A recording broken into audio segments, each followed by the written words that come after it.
Good morning, good afternoon, and good evening, and welcome to the next episode of Thrive Talk. And today we've got a special guest here in studio, James Francis, all the way from KZN in South Africa. Thank you. Welcome. Thank you. Gerard, welcome again. Thank you very much. Yeah, it's always excited to be here, and good to have you around as well, just to fill us in on what's happening on your side. Yeah, thanks for having me. Much appreciated. Okay, so today we're talking about, can Bitcoin be used as a currency? I mean, that's what a lot of people are asking. I've been having a lot of questions regarding it. I'm sure that Gerard has, I'm sure that James has, and that's what we're discussing today. So, Gerard, what's your opinion regarding this? In order to answer that, you need to understand what is Bitcoin and what's the purpose for coming up with a concept like Bitcoin, and the whole drive behind Bitcoin cryptocurrencies at large was exactly to address some of the core issues that our banking system is failing to address, and the whole economy that's built around the whole banking infrastructure. And we've mentioned it in the past, and that is that a lot of people are excluded from the mainstream economy for the simple reason that they cannot open bank accounts. So in other words, you're sitting in some countries with 50%, 60%, even higher in developing countries of people that are unbanked. Now, the fact that they're unbanked doesn't mean to say that they don't have anything to bring towards the economy. It's just the tools that we are using in order to facilitate the economy is not accessible to them, and as such they are excluded from the mainstream economy. So you're looking at the unbanked, but then also in a lot of developing countries, and you see that Venezuela, places in Africa and so on as well, is apart from a clampdown on your higher denominations on their local currency, there is no cash in circulation. We even saw that in Europe a while ago. Exactly. So not only is the unbanked excluded from the system to the extent that they have a resolve in the form of cash, even that is now becoming restricted. So where does that leave 70% of the world's population? They cannot participate in the economy. Yeah. People need to wake up to that, and it is for those reasons that cryptocurrencies was developed, Bitcoin in particular, which is the first implementation of the blockchain, and it wasn't just a coincidence that it took place in 2009, because 2008 and the economical crash that took place then, which was merely just an attribute of the whole banking system, and we're going to see more of that coming, has paved the way for the people to start to look at alternatives, look at what cryptocurrencies can offer. And coming back to Bitcoin, you must understand what is it. And so it raises a question, is it a currency? And can it be used for transactions? And I think the beauty of Bitcoin in particular, and cryptocurrencies at large, is the fact that it doesn't belong to a single entity, organization. It doesn't belong to a specific country or a political party or anything. So it's unregulated, but that's not the main thing. It is decentralized. It belongs to the people. Anybody that supports the concept can dip in. There are no geographical boundaries. There are no political boundaries. There are no boundaries. It belongs to the people that are living on the internet. And the ease to open up a wallet. I mean, Exactly. The ease to open up a wallet, if you've got internet connection, you can do it within a minute. Exactly. So, and also the way and the ease with which you can move funds. From here to your next door neighbor, from here to somebody on the other side of the planet. The reach is as wide as the reach of the internet is. So there where the internet is rolled out, there where people can get data connection, there they've got access to mobile devices, they can participate. And we've had this discussion before with Bitcoin in specific going through blockchain. Obviously there's fees involved. And I think, that's where the stumbling block comes in, to get people to do small transactions. Yes, because what we've seen with the development of Bitcoin up to this stage, because it's still early days. Yeah. People are still developing new solutions. They run into new problems. They find workarounds and solutions around that. And the use of Bitcoin currently, we've seen mainly the IT geeks used to speculate and play around with it. Then it started to gain momentum. widespread adoption start to take place. But the people outside of the IT community and the IT geeks that were playing around with it, that are into Bitcoin, are mainly people that are buying up Bitcoins in order to move funds. And then also a lot of people are using it to hedge their value or their wealth against the problems that they experience locally with their local currencies. And that's why we've seen this whole thing with China and Venezuela, places like that. It's institutionalized money that moves across. It's not small players that are coming in and buying small fractions of Bitcoins. It's millions of rands, hundreds of millions of their local currency, dollars, moving into that space. And if you look at the market cap of Bitcoin, it's billions of dollars already spent in that, but not only in terms of the market cap. If you look at the utilities developed around that and the funds that's going into that. I mean, yesterday I sat with somebody and we were just trying to estimate the size of the computing power that's available just to run Bitcoin's blockchain. And there we looked at the mining equipment that you use nowadays is running per unit, say 13 terahash. Now that is 13 trillion hash calculations per second per device. You've got a couple of 100,000 of those devices in one pool, and that pool is probably contributing only about 10% of all the Bitcoins. So if you put all that computing power together, never in the history of humankind have we seen such a collaboration of computing power behind one utility like Bitcoin. I mean, the world's governments cannot even begin to compete with what's going on there. So that just to give you an indication as to the substance that's already behind Bitcoin. Yeah. Yes, and that's exactly what we are trying to establish here, is how can we implement cryptocurrencies into everyday spending? Because more and more people are getting into Bitcoin, so what's the solution for them without changing their currency back to fiat currency, or their cryptocurrencies back to fiat currency? What are the solutions? And like I mentioned before, the biggest stumbling block up until now was if you do a small transaction, the fee is the same as doing a massive transaction. And that's been the biggest headache for people in e-commerce specifically. And that's why we invited James here today as well, because I believe that Thrive International has a solution to this. Yeah, so I think my sort of involvement in Bitcoin was maybe 2 years ago, and the first thing that I did is the value of the US dollar is the fact that you can spend it. It's probably the global currency because you can spend it in most places. And the true value of Bitcoin, in my opinion, is the fact, can you spend it? So I know that a lot of people are using it as an investment source, but ultimately the true test is it going to go like gold, where you're going to use it as an asset class, or can we actually bring it into mainstream and actually use it as a currency, like we do with the US dollar, the franc and the pound and everything like that? And I think you hit the nail on the head. Is 2 years ago, what I did is that I just Googled places that who were accepting Bitcoin as payment. And there are very few places that actually accept Bitcoin as payment. And I couldn't understand this, is that if you've got this fantastic blockchain technology with Bitcoin, why aren't more merchants, why aren't more shops accepting Bitcoin as a payment method? And I think exactly what you've said, Vili, is that if you're moving large amounts of money, it's the same transaction fee if you're moving small amounts of money. So for example, if you have a typical merchant who wants to sell something for $10 and the transaction fee is $2, that's going to kill the transaction fee. The transaction fee is going to kill the deal. If a person's selling something for $100, $1,000, a $2 transaction fee doesn't mean anything. Yeah.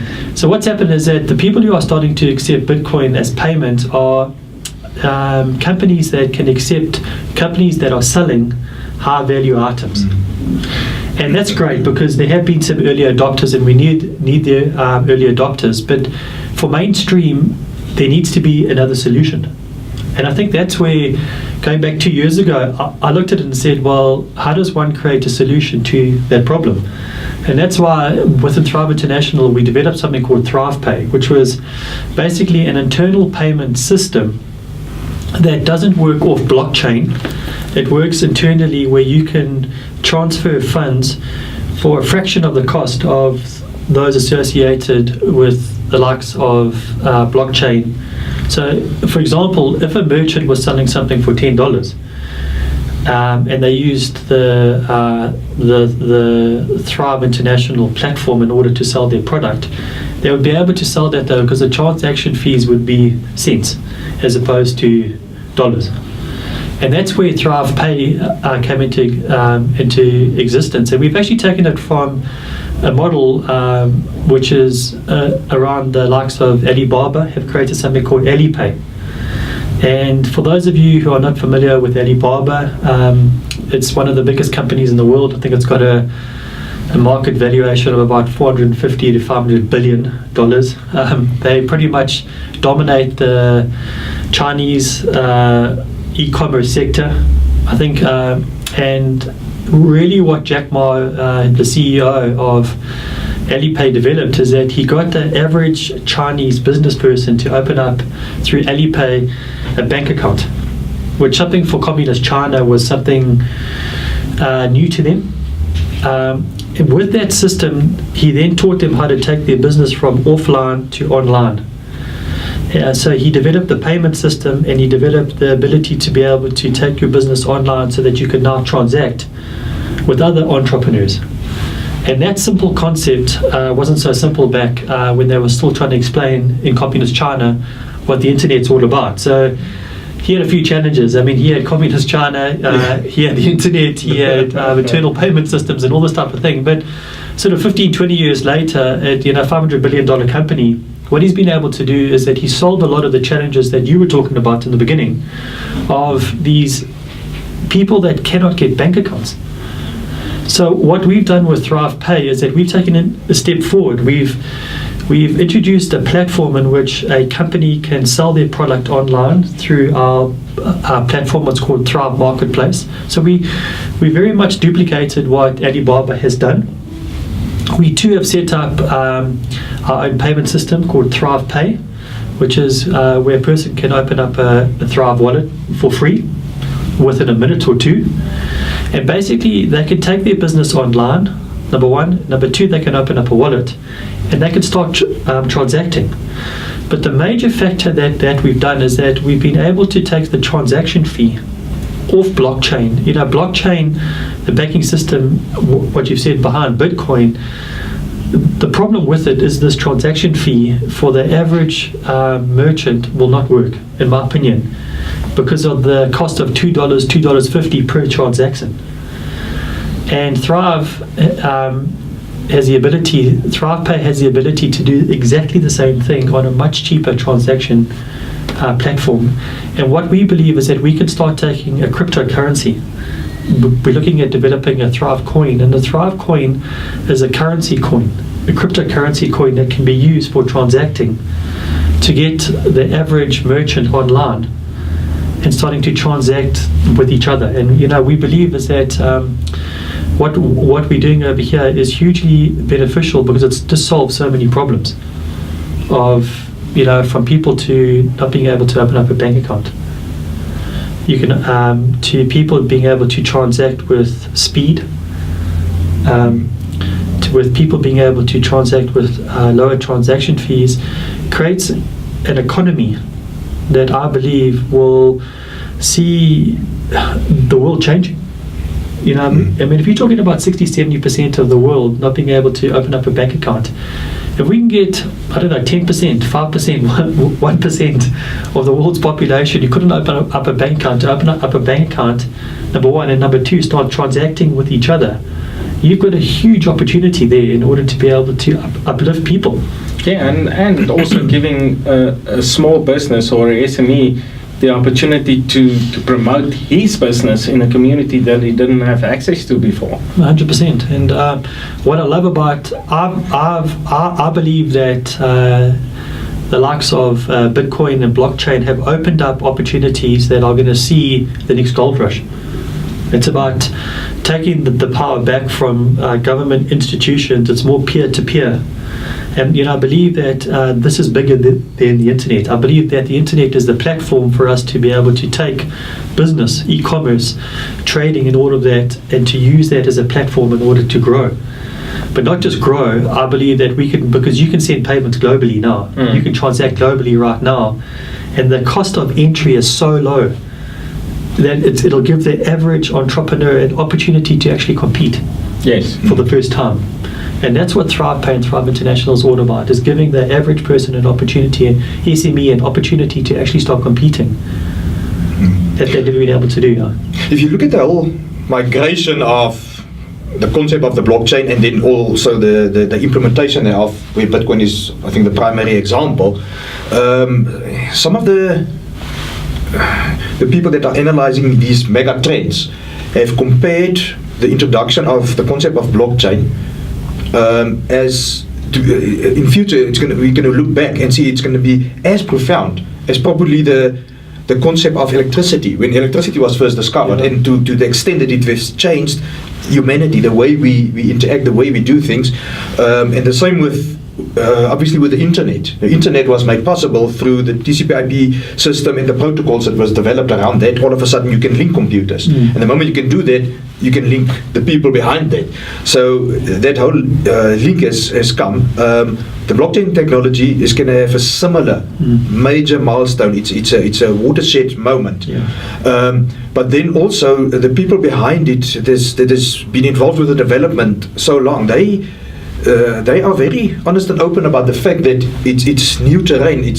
They are pioneering a new terrain, and they do expect utilities to develop around that, which they themselves cannot necessarily anticipate. And that's typically that I do understand that Thrive is doing.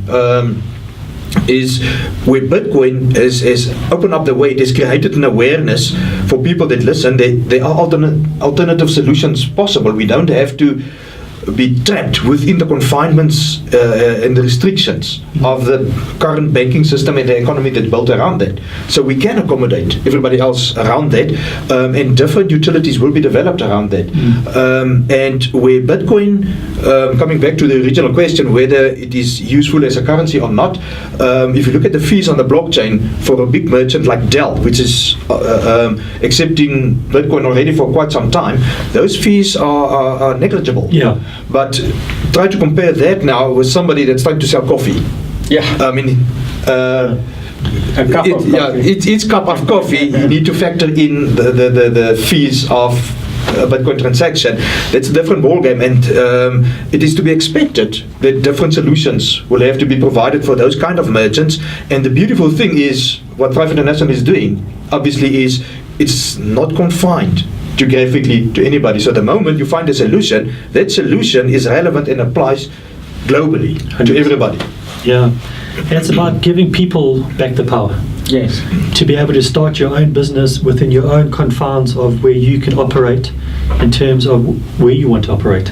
If you want to operate globally or if you want to operate locally, it really is, it's up to you. And what I love about this is that you're able to uplift people, number one, and number two, educate people through our Thrive Connect program.